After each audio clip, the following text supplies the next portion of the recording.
สบายดีคลิปนี้สำหรับมือใหม่ที่ว่าบ่เคยเทรดบ่เคยศึกษา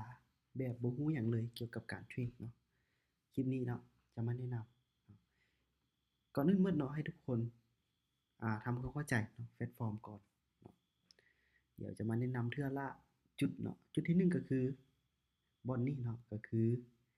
บัญชีเนาะบัญชีนี้จะมี2บัญชีก็คือบัญชีจริงเนาะแล้วก็บัญชีทดลองเนาะ สำหรับบัญชีทดลองนี้เราสามารถเทรดทดลองได้เนาะเวลาหมดมีก็มีแต่รีเฟรชเอาเนาะรีเฟรชได้ตลอดส่วนบัญชีจริงเนาะเราก็สามารถเนาะเอามาเทรดได้เนาะโดยที่เราต้องได้สลับจากกระเป๋าเข้ามาก่อนเนาะวิธีสลับก็คลิกเข้าไปเนาะบอน3คลิกนี้เนาะแล้วก็สลับเข้ามาให้เป็นตัวเลขแบบนี้เนาะเราก็สามารถเอามาเทรดเนาะบอนนี้เนาะบอนนี้บอนปรับออร์เดอร์เนาะบอนนี้เนาะปรับออร์เดอร์เราจะออกเท่าใดเนาะจะออกขั้นต่ำคือ$1เนาะ$1ออกได้1จั้ม2จั้ม3จั้ม4จั้ม5ออกได้เนาะ$2 $3ออกได้เนาะเราสามารถปรับได้บอนนี้เนาะส่วนตัวนี้กดซื้อเนาะแล้วก็กดขายเนาะเช่นตัวอย่างว่าเราอยากไปซื้อเนาะเราวิเคราะห์แท่งเทียนเนาะวิเคราะห์แท่งเทียนวิเคราะห์แนวโน้มเนาะเราวิเคราะห์ว่ามันจะขึ้นเราก็กดซื้อเราวิเคราะห์ว่ามันจะลงเนาะเราก็กดขายโดยที่ใช้เวลาเนาะ30วิเนาะ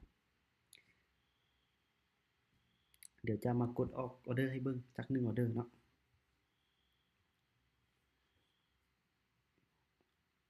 โอเคเนาะเวลานี้เราสามารถกดออกออเดอร์ได้เนาะเราก็มาวิเคราะห์แท่งเทียนเนาะแท่งเทียนตัวนี้เป็นแท่งเทียนโลท่าเนาะมันจะมีแฮ่งซื้อแฮ่งขายเนาะขึ้นลงเราก็วิเคราะห์ว่าแท่งเทียนต่อไปเนาะว่ามันจะขึ้นหรือมันจะลงเนาะถ้าคิดว่ามันจะขึ้นก็กดซื้อถ้าคิดว่ามันจะลงก็กดขายเนาะเช่นตัวอย่างเนาะแท่งเทียนนี้เนาะจะกดซื้อบัดนี้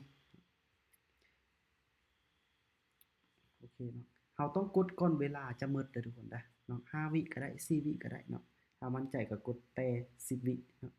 ออเดอร์นี้เรากดซื้อขึ้นไปเนาะอยู่นี่ก็ได้2ดอทเนาะถ้าว่าแท่งเทียนนี้เนาะถ้าว่าแท่งเทียนนี้ขึ้นเป็นแท่งเขียวเราก็จะได้เงินเนาะถ้าว่าลงแดงเราก็จะเสียแบบนี้เลยโอเคเนาะแท่งนี้เราเสียเนาะก็มีแต่ว่ามาวิเคราะห์ใหม่เนาะก่อนจะวิเคราะห์ก็ต้องได้ปรับเงินก่อนได้ปรับเงินเราสิไปจักดอนเนาะเราก็ต้องได้เทียบใส่บอนนี้เนาะบอนบัญชีเรานี้ตัวอย่างเรามี1เหรียญเนาะเราสิไป4ดอนก็ไปบ่ได้เนาะก็อยากรู้ส่ำนี้ก่อนเนาะมือใหม่นี่เอาไปเรียนส่ำนี้ก่อนก็ได้เนาะรู้เนาะใส่บัญชีจริงสลับเงินเข้ามาสลับเงินออกไปเนาะแล้วก็ปรับเงินกดซื้อกดขายเนาะแล้วก็โอเคละ